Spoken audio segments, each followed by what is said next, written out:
Oke ya, kita mulai. Assalamualaikum warahmatullahi wabarakatuh. Selamat pagi semuanya. Pagi, Pak. Pagi, Ya, Pak.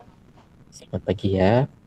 Kita lanjutkan pertemuan kita untuk pertemuan kelima, gelombang dalam geofisika. Kita mulai ke persamaan gelombang seismik. Ya. Di pertemuan sebelumnya kita sudah bahas bagaimana overview ya, bagaimana hubungan antara stress dan strain. Lalu apa itu stress, apa itu strain gitu ya, traksi dan segala macamnya. Bahkan kita sudah masuk ke pengenalan karakteristik medium ya, dari sifat elastisnya seperti modulus geser, modulus bulk ya, modulus Young, dan juga Poisson ratio. Nah, pada kali ini kita coba manfaatkan ilmu yang sudah kita dapatkan secara overview di pertemuan sebelumnya untuk memahami bagaimana persamaan gelombang seismik gitu ya. Oke, namun disclaimer dulu ya, apa yang sudah kita jelaskan di pertemuan sebelumnya itu hanyalah overview saja. Kalau kalian mau belajar lebih detail terkait stress dan strain, ya saya harap kalian bisa lebih paham lagi ketika kalian mengambil mata kuliah geomekanika. Saya rasa kalian sudah ambil ya, atau sedang mengambil di semester ini ya, seperti itu. Oke, sekarang kita masuk ke materinya. Ya. Nah, biasanya kalau kita ingin menurunkan sebuah persamaan, kita mulai dari skenario medium yang kita amati, gitu ya. Sama seperti gelombang pada tali, kita mengambil skenario segmen tali yang paling kecil yang kita amati. Nah, gelombang seismik juga sama. Ya, di gelombang seismik ini kita punya suatu medium. Ya, mau bentuknya kayak apa terserah. Tapi yang jelas kita akan mengamati medium itu dari bagian yang paling kecil. Dari bagian terkecilnya. Nah, bagian terkecilnya kita buat simplifikasi. Bagian terkecil itu berbentuk kubus. Ya, punya sisi yang sama gitu ya. Sisi kali sisi kali sisi gitu ya. Nah, dan itu kita amati bagaimana stres dan strain yang bekerja pada kubus tersebut. Clear ya? Jadi yang kita amati bukan medium secara umum, yang kita amati adalah bagian terkecil dari suatu medium tersebut, ya. Dan kita amati bagaimana pengaruh stres dan strainnya. Atau secara umum pengaruh gaya-gaya yang bekerja, ya. Gaya-gaya yang bekerja pada bagian terkecil itu. Gitu ya. Ini yang kita sebut sebagai infinitesimal cube, ya. Jadi kita mengamati bagian terkecil pada suatu medium. Dan kita sudah bahas bahwa ketika bentuknya kubus, sejatinya muka bidangnya lebih mudah kita amati karena muka bidangnya selaras dengan sumbu koordinat kita. Ya, muka bidang yang di atas memiliki vektor normal ke arah sumbu Z misalkan.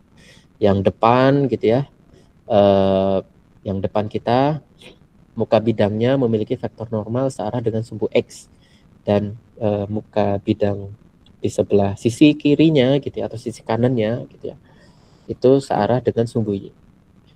Ya. Makanya kita mengambil skenario medium, bagian terkecil adalah kubus. Karena muka bidangnya selaras dengan sumbu, dan itu akan sangat mudah kita turunkan atau kita amati, ya seperti itu.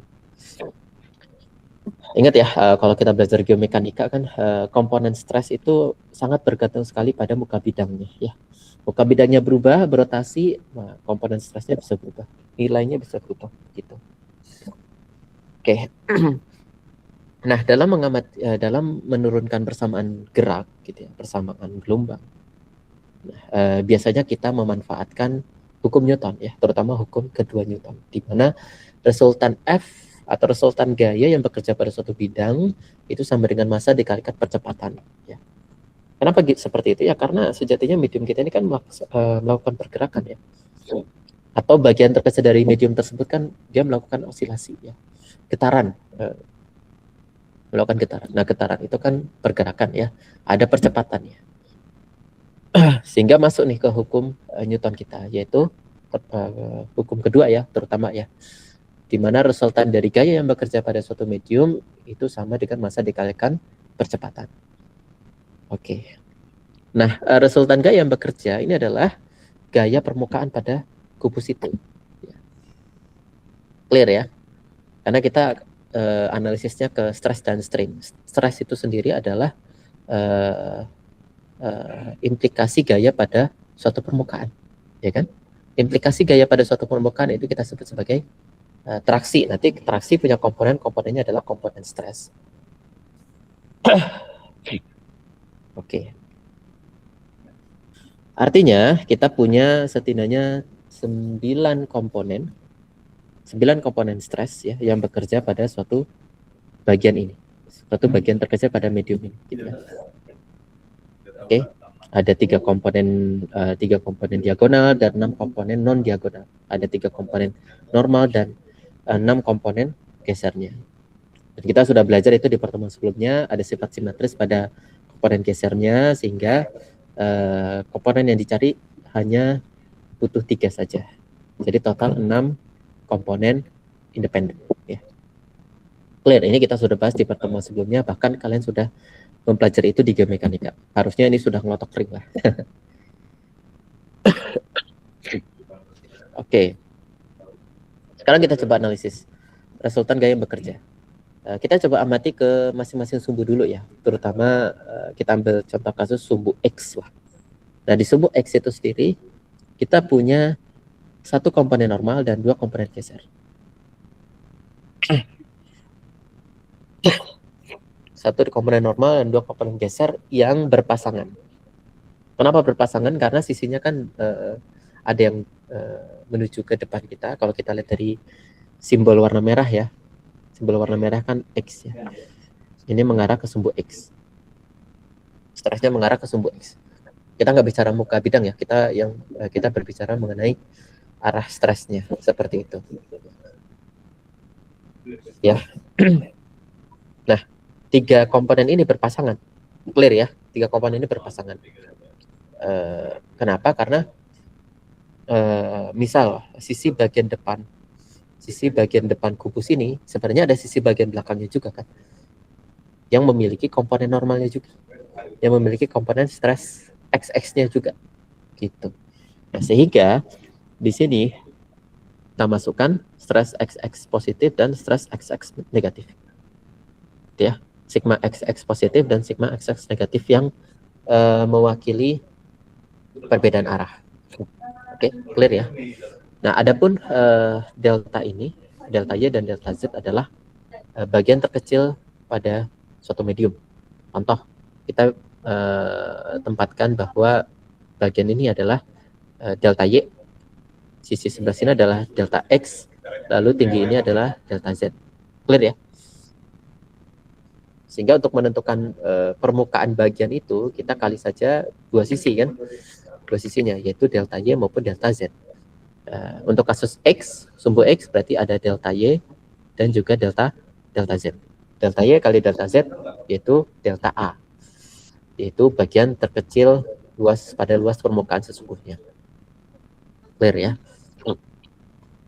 Oke, namun ada hal yang menarik di sini. Kita lihat ada turunan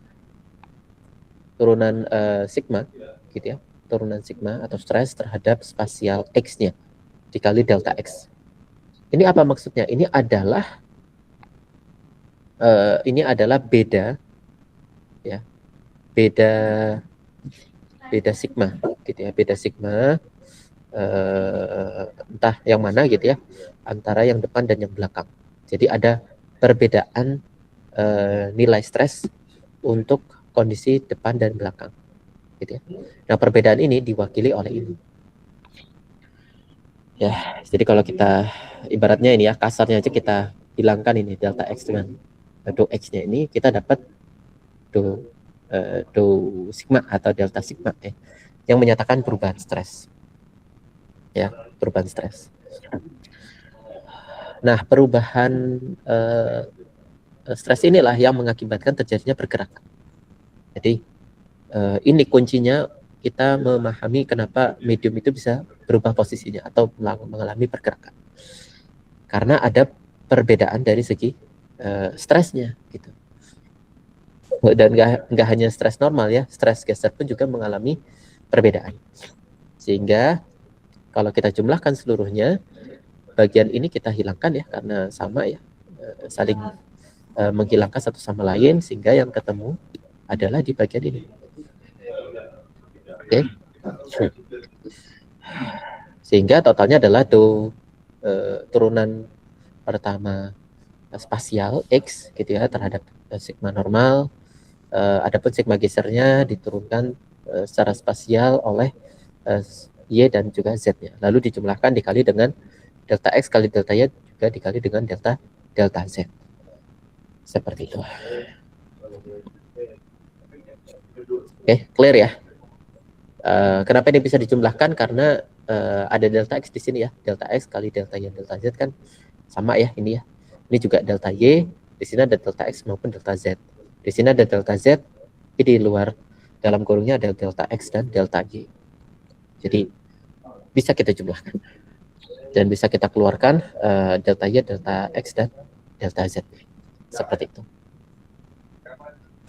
Dan lakukan hal yang sama untuk komponen Y dan komponen Z. Sehingga kita punya gaya permukaan arah Y dan juga gaya permukaan ke arah Z. Clear ya? Setelah itu, kita coba analisis satu lagi ini ya. Ini gaya tambahan, yaitu gaya body. Nanti pada akhirnya kita akan abaikan.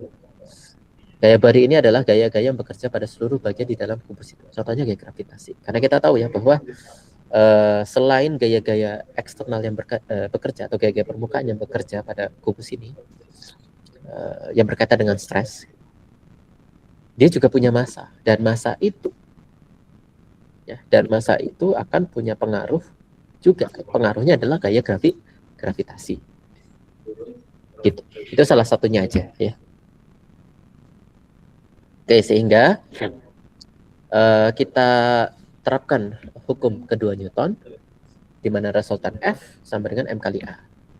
Nah, pada kasus yang ini, kita coba masukkan yang X dulu ya.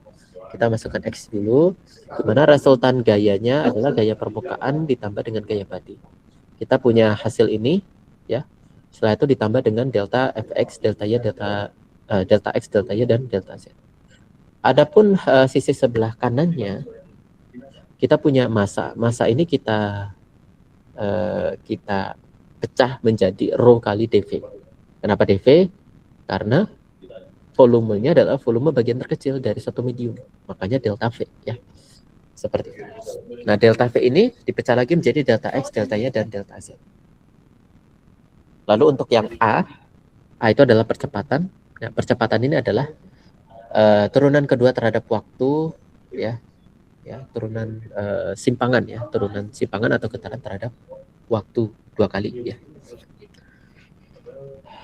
Kita punya turunan. Nah, dari sini kita bisa hilangkan komponen delta X, delta Y, delta Z. Kenapa? Karena dari sisi kanan maupun dari sisi kiri ada, ya kan? Di sini ada delta X, delta Y, delta Z. Ini ada delta X, delta Y, delta Z. Dan di sini ada delta X, delta Y maupun delta Z. Seperti itu.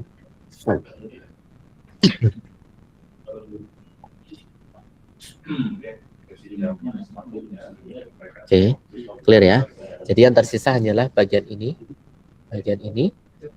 rho-nya, dan juga turunan kedua terhadap simpangan, turunan kedua waktu terhadap simpangan. Oke, lakukan hal yang serupa untuk komponen Y dan juga komponen Z-nya ya. Oke, kita punya komponen ini, kita juga punya komponen ini, kan kita juga punya komponen ini. Clear ya? Sehingga kalau kita lihat di sini ya, kita sudah belajar ya, kalau simpangan itu untuk sumbu X adalah delta U, kalau simpangan untuk sumbu Y adalah V, dan simpangan untuk sumbu Z adalah W ya. Kita sudah belajar ini di geomekanika. Saya harap kalian tidak bingung. Nah, dari sini kalau kita mau gabungkan kita akan mendapatkan persamaan yang lebih sederhana. Ya. Row ini sama-sama row, kita taruh kembali row-nya. Lalu di bagian sini kita bisa tuliskan dalam bentuk UI ya. I itu menyatakan indeks komponen. U1 berarti komponen U, U2 berarti komponen V, U3 berarti komponen W. Ya. Jadi kita bisa menuliskan yang agak ribet ini ke dalam satu persamaan yang lebih simpel kelihatannya. Ya. Lalu untuk yang ini, nah yang ini adalah penjumlahan untuk seluruh komponen yang bekerja pada sigma ini. Contoh ya, kita punya sigma JI. Sigma JI berarti indeks J dan indeks I beda ya. Bisa sama juga, bisa juga beda. Makanya disebut JI. Nah, contohnya misalkan JI ini, J-nya adalah X, I-nya adalah Z. Maka kita dapat sigma XZ. Koma J ini menandakan turunan pertama terhadap spasial yang indeksnya sama dengan indeks pertama. Jadi, sigma XZ berarti dia diturunkan terhadap X. Clear ya? Jadi, sigma JI, J. Nah, dan ini itu untuk seluruh komponen. Ya. Misal kalau kita punya ini I ya, di sini I ya. Misal U1 kan U ya. Nah, kalau di sini satunya berarti X. Ya. Maka di sini muncullah persamaan yang pertama ya. Semuanya berakhiran X semua. Oke. Kalau UI-nya adalah U2, maka V. Berarti I yang di sini untuk indeks kedua adalah Y, maka kita dapat persamaan yang kedua. Dan begitu pun juga untuk I yang sama dengan 3, maka kita dapat yang persamaan ketiga. FI mengikuti I-nya juga ya. Kalau I-nya 1 berarti Fx, I2 berarti Fy, I3 berarti Fz. Seperti itu. Clear ya? Kalau ada yang mau ditanyakan silahkan ya. Nggak perlu nunggu ada sesi tanya jawab lah. Silahkan langsung resen saja jika ada yang ingin ditanyakan seperti itu.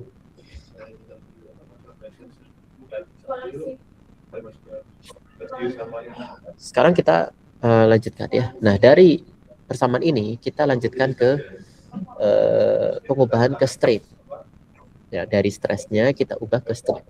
Bagaimana caranya? Dengan memanfaatkan persamaan konstitutif isotropis, di mana sigma sama dengan lambda delta Kronecker kali EKK ditambah dengan 2 mu dikali E. Ya. Itu yang kita akan manfaatkan. Sehingga seluruh sigma yang ada di sini itu kita ganti semuanya ke dalam persamaan itu. Contoh untuk komponen X ya. Satu untuk komponen X, maka untuk sigma XX berarti hasilnya adalah lambda EKK ditambah 2 mu E XX. Kenapa nggak ada delta Kroneckernya? Karena delta Kroneckernya itu ya, karena delta Kroneckernya itu sudah diganti dengan nilai 1. Kita sudah belajar di pertemuan sebelumnya terkait delta Kronecker, di mana delta Kronecker ini akan bernilai 1 ketika kedua indeksnya sama dan akan 0 ketika dua indeksnya berbeda. Contoh, kita punya sigma YX, maka sigma YX ini tidak punya komponen lambda EKK. Kenapa? Karena indeksnya berbeda. XY kan, YX kan. Y dan X itu kan berbeda, sehingga delta Kroneckernya bernilai 0. Sehingga yang ada di sini tulisannya adalah 2 mu kali E YX. Seperti itu. Dan lakukan hal yang serupa untuk sigma ZX. Gitu ya. Sehingga kita punya persamaan ini. Ini sudah dikonversi ke dalam strain. Nah, dari strain ini kita ubah ke bentuk gradient displacement. Gitu ya. Kita ubah ke gradient displacement. Jadi EKK kita jabarkan lagi gitu ya.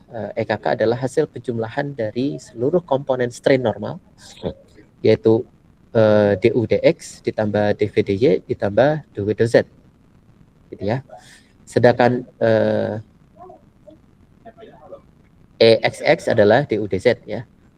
Kalau EYX itu adalah perata-rataan dari DU DY dan DVDX. Ya. Kita sudah belajar di geomekanika lah ya. Kita butuh komponen DU DY untuk merepresentasikan perubahan pada sumbu X pada sisi Y dan perubahan ke sumbu Y pada sisi X. Jadi kita rata-ratakan. Kenapa? Karena sifat simetris tadi EYX itu akan sama dengan EXY, sehingga kita perlu rata-ratakan dua gradient displacement ini, seperti itu. Dan lakukan hal yang serupa untuk EZX-nya, gitu ya. Sehingga kita punya penjabaran yang lebih detail. Nah, dari sini kita susun ulang persamaannya, gitu ya. Kita susun ulang supaya membentuk seperti ini. Oke.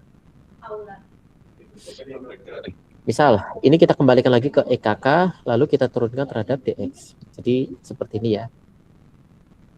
Oke. Lalu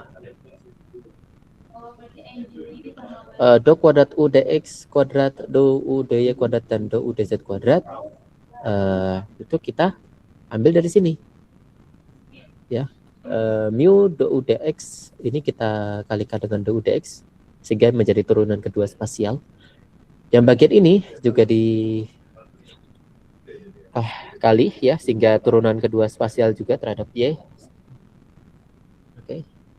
Lalu yang ini juga sama ya, do U do Z dan DDZ ya. Seperti itu.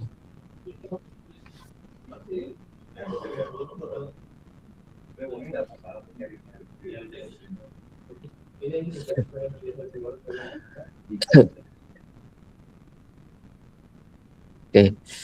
Nah, dari sini lakukan hal yang serupa untuk seluruh komponen, seluruh sumbu yang lain ya. Sumbu Y, sumbu Z-nya juga. Nah, dari persamaan ini kita coba sederhanakan. Karena kalau kita lihat ini kan turunan kedua spasial ya. Turunan kedua spasial itu penjumlahan turunan kedua spasial itu bisa kita simbolkan dengan operator del kuadrat U ya, operator del kuadrat komponen U. Seperti itu.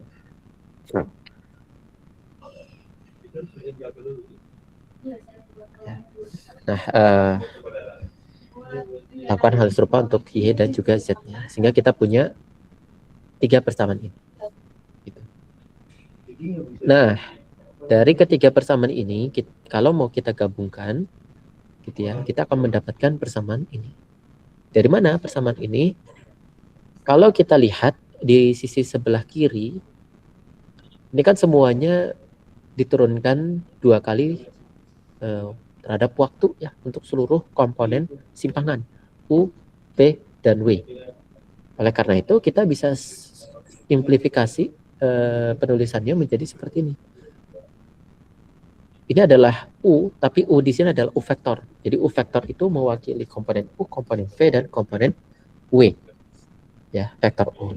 Titik 2 di atas ini mewakili turunan kedua terhadap waktu. Ya. Kalau spasial biasanya kita pakai del operator, tapi kalau waktu biasanya kita pakai titik. Ya, jadi kalau titiknya 1 itu turunan pertama terhadap waktu, titiknya 2 itu turunan kedua terhadap waktu juga. Seperti itu.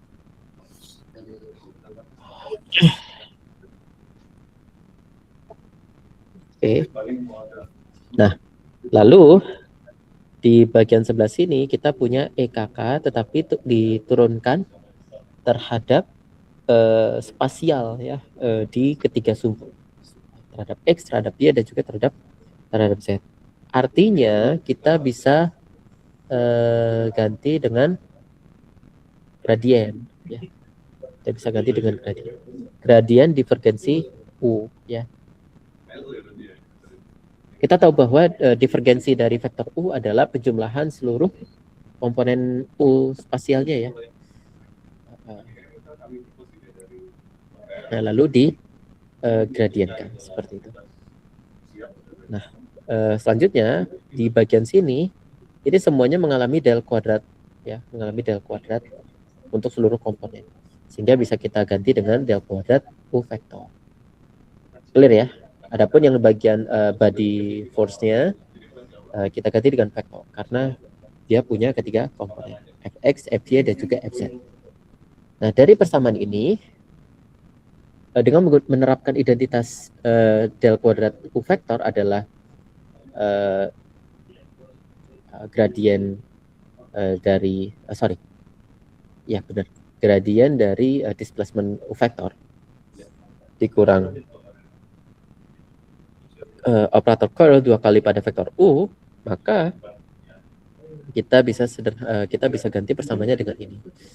Kita bisa lihat ya, yang sebelumnya mu menjadi 2 mu. Kenapa? Karena ada ketambahan ini. Sehingga ini menjadi 2 mu ya. Oke. Nah, dari sini kita bisa teruskan ya. Misal jika gaya body tidak ada, maka persamaan komplit ini adalah persamaan komplit gelombang seismik ya. Nah, persamaan gelombang seismik ini yang sudah komplit ini bisa kita analisis gitu ya. Analisis gelombang komponen gelombang yang bekerja pada persamaan gelombang seismik ini. Caranya bagaimana? Caranya kalau kita hilangkan gaya body, kita anggap gaya body tidak ada, dan kita terapkan divergensi maupun curl pada persamaan ini, gitu ya. Jadi kalau kita terapkan divergensi ya, kita terapkan divergensi pada persamaan ini. Jadi ruas kiri divergensikan, ruas kanan juga kita divergensikan. Nah, ruas kiri ketika kita divergensikan maka menghasilkan bentuk yang seperti ini. Titik 2-nya kita kembalikan menjadi 2 kuadrat titik kuadrat. Kenapa? Karena mau kita sandingkan dengan persamaan gelombang umum ya. 2 kuadrat per titik kuadrat. Sedangkan vektor U-nya itu divergensikan ya. Lalu komponen di ruas kanan itu kita divergensikan sehingga bagian ini hilang. Ya, jadi kalau ada 2 kali curl kita divergensikan lagi, hilang, tidak ada nilainya, 0. Sehingga yang tersisa nyala ini kita divergensikan. Ya. Bagian ini kita divergensikan itu bagian ini kita divergensikan akan membentuk del kuadrat divergensi vektor U. Del kuadrat divergensi vektor U. Oke, dan rho yang ada di sebelah kiri, di ruas kiri, pindah ke sisi sebelah kanan. Sehingga per rho. Ya. Jadi di sini lambda plus 2 mu dibagi dengan rho. Oke. Nah, sehingga kalau kita lihat persamaan ini nih sangat familiar ya. Kalau kita lihat ya, karena del kuadrat ini merepresentasikan turunan spasial kuadrat. Jadi di sebelah sini ada turunan terhadap waktu 2 kali, lalu di sini ada turunan spasial 2 kali. Kalau kita menganggap simpangan itu adalah kalau kita menganggap simpangan itu adalah divergensi vektor U, maka persamaan ini adalah persamaan gelombang umum sebenarnya kan. Menarik ya. Persamaan ini adalah persamaan gelombang umum. Gitu. Sama dengan bentuk ini. Seperti itu. Ini karena posisi X dan T-nya beda ya. Kalau ini kan T-nya di kanan, ini X-nya di kiri ya. Makanya di sini 1 per C kuadrat. Artinya di sebelah sini ini bukan 1 per C, melainkan C kuadrat ya. Gitu ya. Oke, sehingga di bagian ini, lambda plus 2 mu dibagi dengan rho, ini sejatinya mewakili kecepatan rambat gelombang. Ya kan? Kalau kita misalkan ini adalah simpangan, terus sama-sama diturunkan 2 kali terhadap waktu dan terhadap spasial, maka bagian tengah ini yang menghubungkan antara turunan waktu dan turunan spasial, ini adalah kecepatan. Ini adalah kecepatan kuadrat lebih tepatnya ya. Sehingga kecepatan sama dengan akar dari lambda plus 2 mu dibagi dengan rho. Dan persamaan kecepatan ini adalah persamaan kecepatan gelombang P. Di mana kecepatan gelombang P, kecepatan perambatan gelombang P sama dengan akar dari lambda plus 2 mu dibagi dengan rho. Seperti itu. Oke, ini untuk kasus yang ketika kita terapkan divergensi. Nah, kalau kita terapkan curl, mungkin kalian sudah bisa nebak ya hasilnya kayak apa ya. Kita terapkan curl, maka di sisi sebelah kiri vektor U-nya kita gunakan operator curl. Lalu di sisi sebelah kanannya, kalau kita terapkan operator curl, bagian yang ini itu hilang. Yang tersisa hanyalah ini. Nah, karena curl-nya itu sudah ada 2 kali, lalu kita curl-kan lagi gitu ya, maka hasilnya adalah gradien kuadrat del kuadrat curl dari vektor displacement begitu. Dan bentuk ini mirip sekali dengan bentuk yang di atas, kecuali simpangannya adalah hasil dari curl ya. Hasil dari curl. Oke, sehingga bagian penghubungnya ini yang merupakan mu dibagi dengan rho adalah representasi dari kecepatan perambatan gelombang. Ya. Sehingga kita punya persamaan baru lagi, yaitu kecepatan rambat gelombang sama dengan akar dari mu dibagi dengan rho. Seperti itu.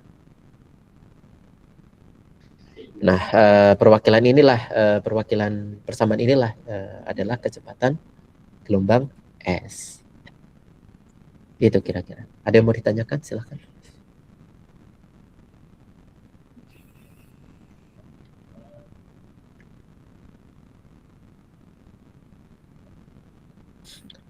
Oke. Tidak ada? Tidak ada. Tidak ada pertanyaan.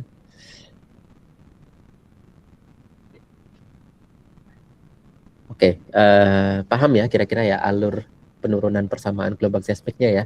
Jadi kalau yang ditanya persamaan gelombang seismik itu yang di mana? Yang ini ya, ini adalah persamaan gelombang seismik. Tapi kalau kalian ingin menjawab mana persamaan gelombang P dan mana persamaan gelombang S, maka ini persamaan gelombang P dan ini adalah persamaan gelombang S. Nah, seperti itu. Jadi persamaan gelombang seismik ini menarik ya, karena persamaan gelombang seismik ini memiliki 2 komponen gelombang, yaitu gelombang S dan gelombang P. Ketika kita pecah lagi gitu ya, persamaan ini. Seperti itu. Nah, nanti kita akan jabarkan secara detail persamaan gelombang seismik ini ya, untuk mempelajari lebih detail, lebih dalam lagi di slide berikutnya. Ya, di slide pertemuan berikutnya. Ada yang mau ditanyakan? Silakan.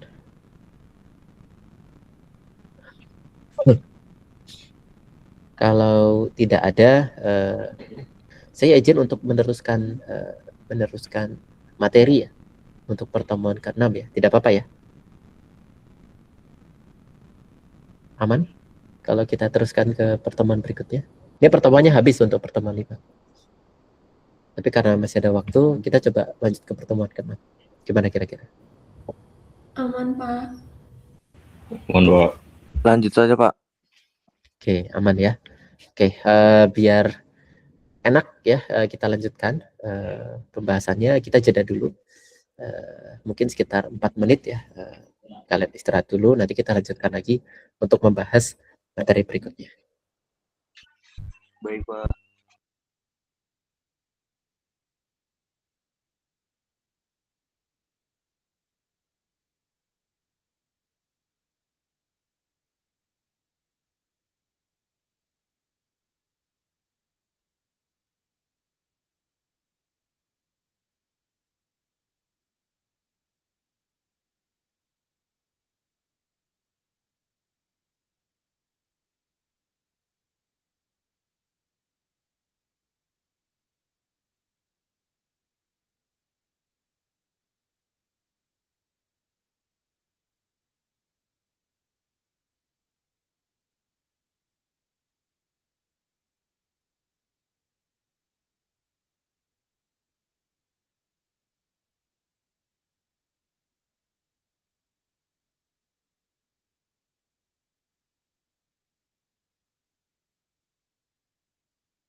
Oke, kita lanjutkan ke gelombang badan, ya, pertemuan ke-6.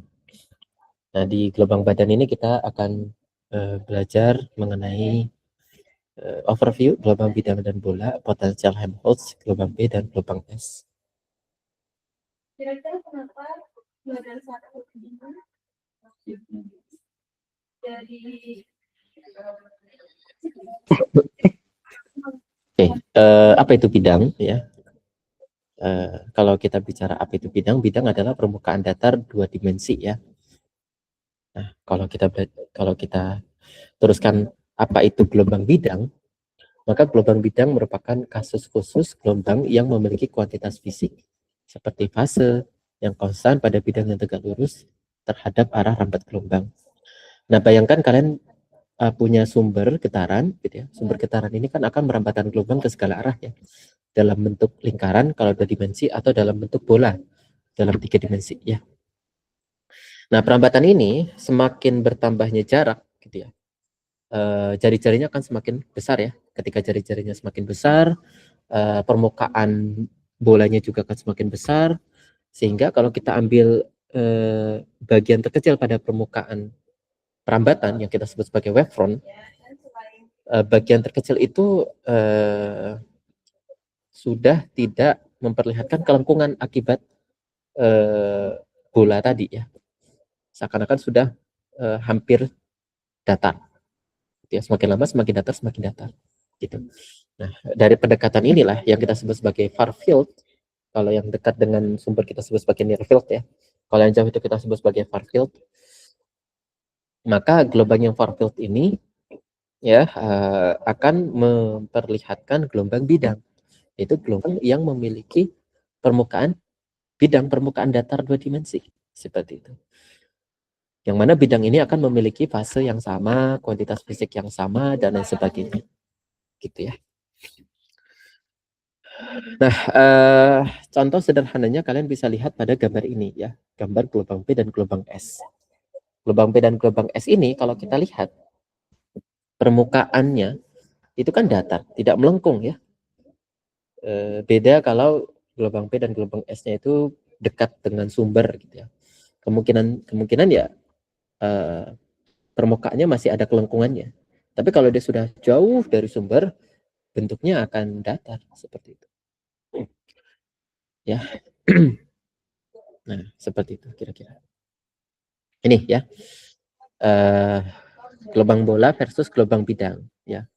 Kalau kita bicara gelombang bola, maka dia dekat sekali dengan sumber, sehingga wavefrontnya akan membentuk lengkungan, masih akan membentuk lengkungan.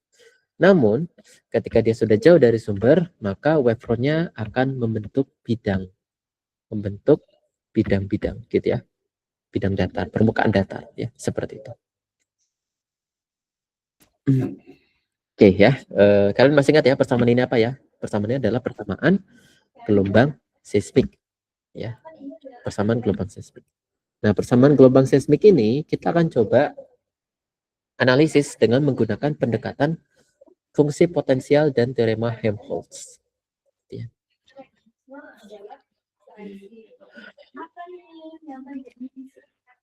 Oke. Nah, bagaimana cara penerapannya? Kalian ingat-ingat persamaan ini, gitu, ya. Lalu kita masuk ke sini, fungsi potensial. Nah, anggap atau asumsi kita punya fungsi potensial, ya. Kita punya fungsi potensial skalar dan kita punya fungsi potensial vektor. Kita punya fungsi potensial skalar dan fungsi potensial vektor. Fungsi potensial skalar mewakili gelombang P dan fungsi potensial vektor mewakili gelombang S, ya. Sehingga kalau kita lihat, ya, skalarnya itu ya skalar, ya, tidak punya arah, sedangkan potensial vektor dia nanti punya komponen skalar, ya, seperti itu. Oke. Nah, kalau kita lihat di sini argumennya, argumen yang diinputkan adalah spasial X, Y, dan Z, dan juga waktu, ya. Ini fungsi potensial. Oke, dari sini kita coba bentuk persamaan gelombang. Nah, persamaan gelombang skalar itu seperti ini bentuknya, ya. alfa kuadrat ditambah alfa kuadrat kali operator del kuadrat C yang merupakan representasi turunan spasial untuk ketiga sumbu. Oke, ditambah dengan skalar dibagi dengan rho. Ya. Ini adalah source-nya. Ya, ini adalah source-nya sama dengan turunan terhadap waktu. Hal yang sama juga berlaku untuk yang persamaan gelombang vektor. Oke. Ini kenapa ada tambahan ini untuk menunjukkan ada sumbernya. Kalau nggak ada sumbernya berarti nggak ada perempatan yang terjadi. Intinya begitu. Oke. Nah, setelah itu, ini kita coba abaikan dulu ya. Kita coba abaikan dulu, lalu kita bentuk supaya membentuk persamaan gelombang umum ya, yaitu del kuadrat dari potensial skalar sama dengan 1/alfa kuadrat yang merupakan kecepatan perambatan gelombang dikali dengan turunan kedua waktu terhadap potensial skalarnya, gitu ya. Nah, sehingga untuk mendapatkan solusi ini kita menggunakan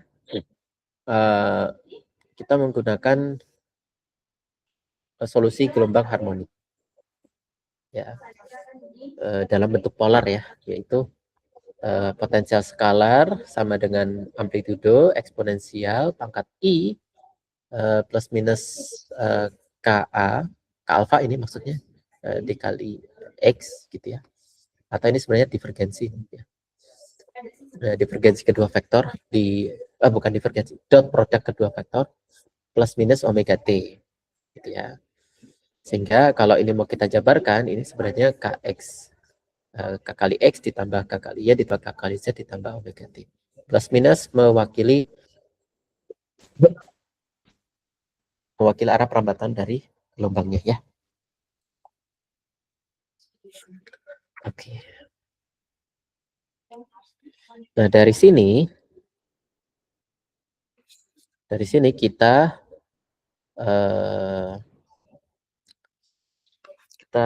keluarkan komponen vektornya. Yang tersisa di sini hanyalah unit vektornya, gitu ya. Jadi di sini resultan itu nilainya, lalu yang di sini adalah unit vektornya. Kebayang ya? Jadi dari yang vektor menjadi resultan kali unit vektor lah, intinya gitu. Oke. Sehingga kita punya kecepatan alfa itu ekivalen dengan omega dikali dengan resultan dari bilangan gelombangnya. Kita pernah belajar ya di awal-awal bahwa kecepatan fasa itu sama dengan omega dibagi dengan bilangan gelombang ya. Karena bilangan gelombangnya di sini berupa vektor, maka kita cari resultannya. Intinya gitu. Sehingga bisa kita bagi antara omega dan resultan K-nya. Nah, sehingga dari sini kita dapat kecepatan ya. Oke. Kecepatannya adalah ini. Lanjut ya. Oke, adapun wavefrontnya ini kita ekspresikan dengan fasanya. Nah, fasanya adalah yang ini. Yang sebelum diubah ya ke sini ya. Yaitu vektor K kali vektor A dot produk vektor X dikurang omega T. Oke. Nah, dari sini kita bisa melihat bahwa vektor fasanya ini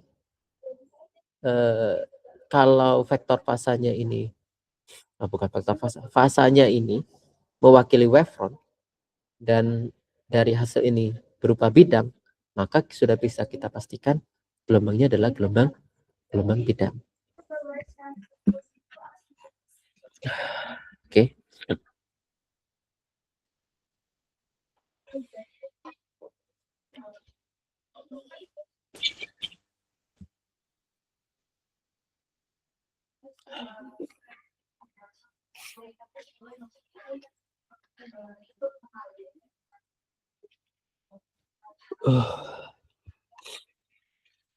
Oke.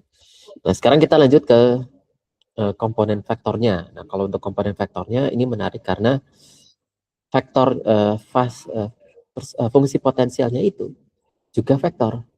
Sehingga kita punya 3 komponen, ada yang Px, ada yang Py, ada juga yang Pz. Seperti itu. Kita punya 3 nih. Nah, ketiga-tiganya ini kita analisis ya.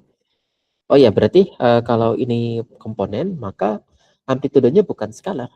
Amplitudenya juga merupakan vektor. Sehingga kita punya Bx, By, dan juga Bz-nya.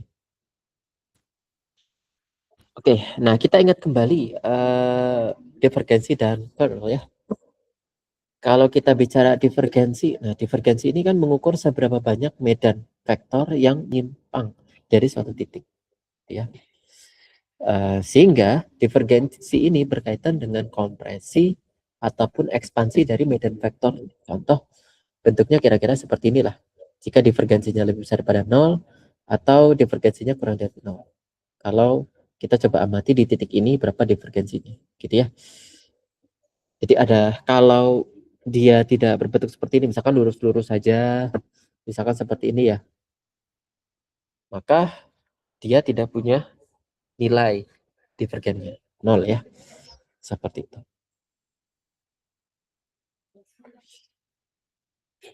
Oke, lalu untuk curl ini beda. Curl ini mengukur rotasi medan vektor pada suatu titik. Jadi kalau ada bentuk perputaran seperti ini pada vektornya, pada medan vektornya, maka bisa jadi curl-nya akan bernilai sesuatu. Dia tidak 0. Seperti itu ya.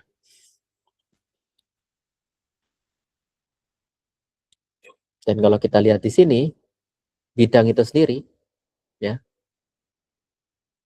hasil perkalian dot produknya itu sama dengan 0. Ya. Perkalian dot produknya sama dengan 0 ya, di sini. Artinya apa? Antara arah X, Y, Z-nya dengan arah K-nya itu saling tegak lurus. Kalau dia saling tegak lurus, maka hasil dot produknya sama dengan 0. Seperti itu ya. Oke. Kita kembali ke sini ya. Kita ingat kembali divergensi dan curl. Divergensi menyatakan ekspansi maupun kompresi pada medan vektor, sedangkan curl mengukur rotasi pada medan vektornya. Ya. Nah, sekarang kita coba analisis skalarnya dulu ya. Kita analisis skalarnya. Nah, kalau kita lihat analisis skalarnya gitu ya. Misal kita ambil kasus ke arah sumbu X sajalah. Kalau dia merambat ke arah sumbu X saja, artinya maka sigmanya seperti ini ya. Oke. Kita ambil komponen X-nya saja. Di sini komponen X. Sehingga simpangannya adalah gradien dari skalarnya gitu ya. Gradien dari skalarnya. Nah, gradien dari skalarnya adalah turunan terhadap spasialnya. Jadi yang IK ini, KX-nya ini pindah ke depan ya. Karena diturunkan terhadap X. Kalau diturunkan terhadap X, nilai eksponensialnya tetap karena E. Kalau diturunkan tetap E, sedangkan bagian dalam eksponennya itu diturunkan ya. Sehingga bagian yang ini diturunkan karena ini konstan jadi 0. Yang ini ada variabel X-nya, sehingga kita keluarkan IKX-nya. Sehingga muncul bentuk seperti ini kan, IKX dan yang sisanya adalah 0 ya, seperti itu. Artinya displacement searah dengan arah rambatnya. Kebayang ya? Kalau kita punya gelombang P yang merambat ke arah sumbu X, ternyata displacement-nya itu kalau kita lihat dia juga searah dengan arah rambat.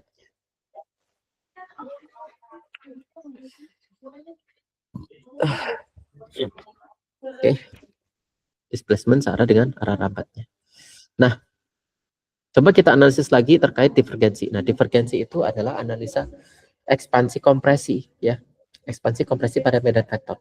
Artinya kalau dalam sebuah volume dia bisa melihat ada perubahan volume yang terjadi atau tidak pada sebuah medium. Gitu. Sehingga kita lihat kalau divergensinya itu tidak nol, maka terjadi perubahan volume. Kalau divergensinya nol, maka tidak terjadi perubahan volume pada bagian terkecil dari medium itu. Seperti itu ya. Coba kita lihat. Dari simpangannya ini kita divergensikan sehingga menghasilkan nilai seperti ini. Oke. Karena divergensikan masih ada nilainya, artinya apa? Artinya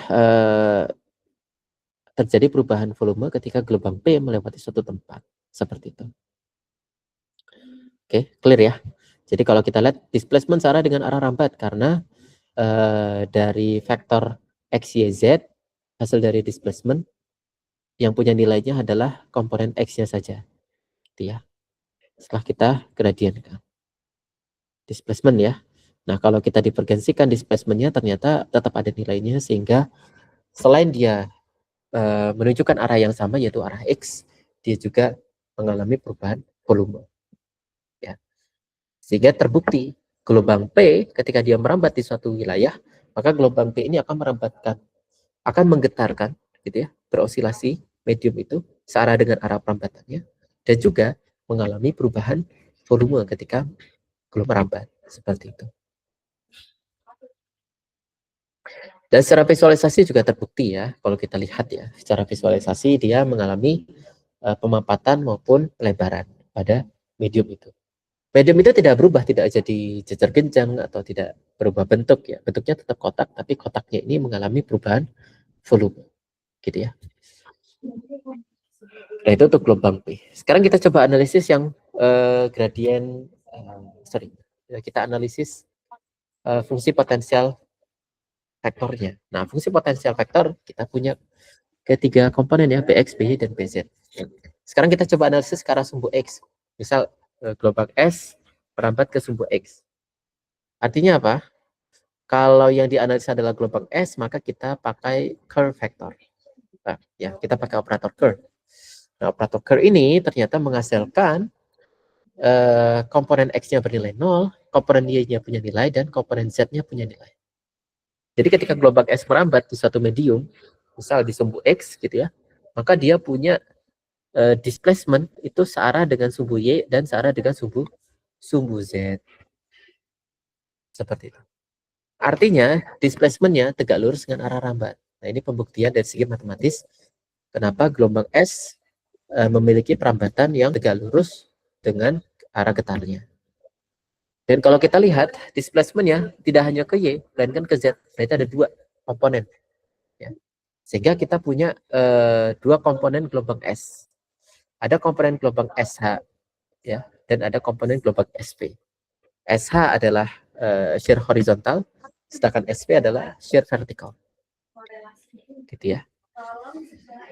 Lalu kita coba analisis ketika kita lakukan divergensi ada nilainya atau tidak. Ternyata setelah kita divergensikan dia tidak punya nilainya atau sama dengan 0. Artinya ketika gelombang S merambat, gelombang S ini tidak mengakibatkan perubahan volume ya pada bendanya gitu ya, pada bagian terkecil dari medium itu. Seperti itu. Ini analisisnya. Jadi kalau kita lihat dia mengalami perubahan bentuk, betul ya, tapi bentuknya ini kalau kita hitung volumenya dia tidak mengalami perubahan volume. Seperti itu ya. Sama begitu. Jadi kalau kita ambil sampel terkecilnya, kotak terkecilnya ini kita amati sebelum dan sebelum dan saat dilewati gelombang, kita akan menemukan bahwa volumenya akan sama begitu. Karena tidak ada perubahan volume yang terjadi.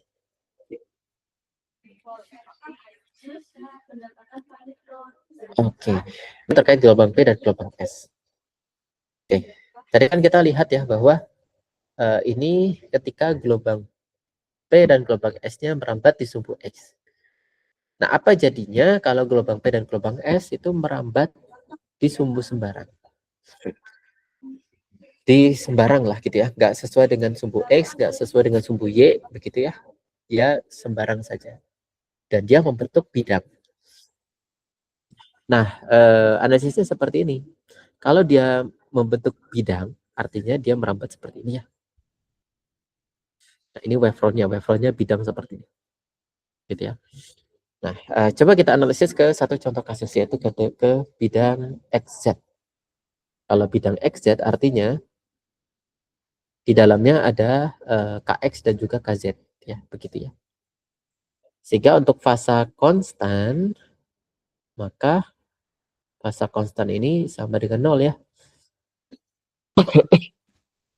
Nggak hanya sama dengan 0 sebenarnya. Ya kita asumsikan bahwa fasanya 0 gitu ya. Sama-sama 0 lah. Bagaimana perilakunya? Oke, sehingga di bagian dalamnya KX KZ minus omega T sama dengan 0 atau Z sama dengan omega per KZ kali T dikurang KX per KZ kali X. Nah, sehingga kita punya bentuk front pada misal T sama dengan 0, itu adalah punya persamaan Z sama dengan minus KX per KZ kali X, gitu ya. Karena T-nya sama dengan 0 di sini ya. Atau ketika T-nya sama dengan 1, maka persamaannya ini, membentuk garis ini ya. Ini simpel ya, kita tinggal masukkan saja nilai X-nya, dapat Z-nya, diplot, membentuk garis ini. Dan untuk X-nya dan untuk T-nya sama dengan 2 misalkan, maka 2 omega per KZ dikurang KX per KZ kali X, membentuk garis ini ya, seperti itu. Sehingga arah perambatan wavefront ini membentuk sudut ya, membentuk sudut theta ya, tetanya seberapa besar, dan arahnya ini selaras dengan arah dari bilangan gelombangnya, arah dari vektor bilangan gelombangnya ya, dan menunjukkan repetnya kemana kan gitu ya. Jadi panah ini mewakili repet, dan repet ini selaras dengan vektor dari K-nya atau vektor bilangan gelombangnya, seperti itu.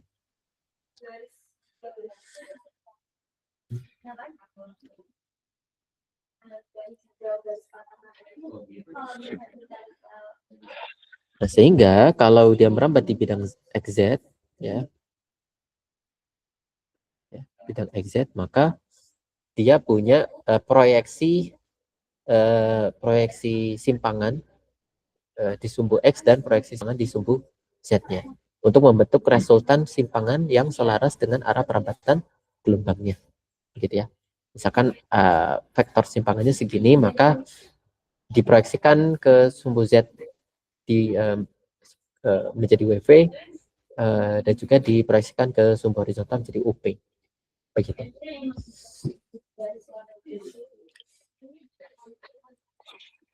Nah, sekarang kita coba analisis yang gelombang S. Kalau gelombang S, maka perwakilannya adalah fungsi potensial vektor ya. Fungsi potensial vektor.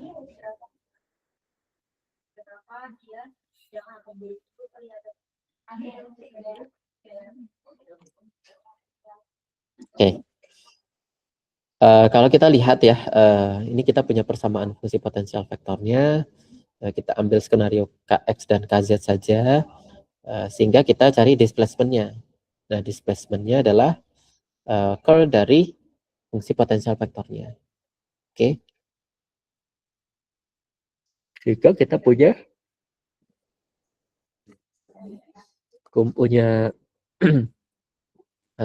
seluruh komponen X, Y, dan juga Z-nya. Gitu ya. Kita punya komponen X, Y, dan juga Z-nya. Punya semua displacement. Gitu ya. Karena arah perambatannya itu tidak sejajar dengan sumbu tertentu. Ya. Ini contoh di bidang XZ ya.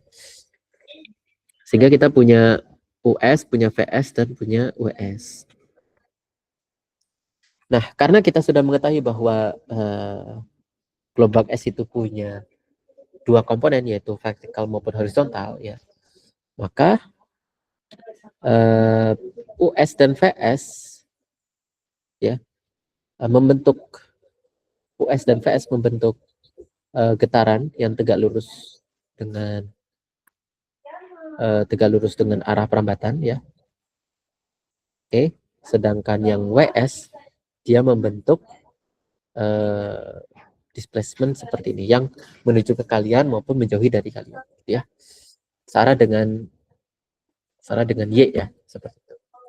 Jadi US dan WS, US dan WS ini untuk yang ini, sedangkan VS membentuk displacement yang menuju ke arah kalian maupun menjauhi arah kalian. Seperti itu.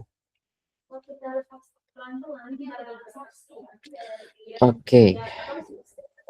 Ya, untuk sisa materinya nanti kita coba lanjutkan di pertemuan berikutnya saja ya. Nah, kita cukupkan sampai di sini dulu saja. Kira-kira ada pertanyaan, silakan sebelum kita masuk ke presensi. Tapi lebih banyaknya penelitian yang memberikan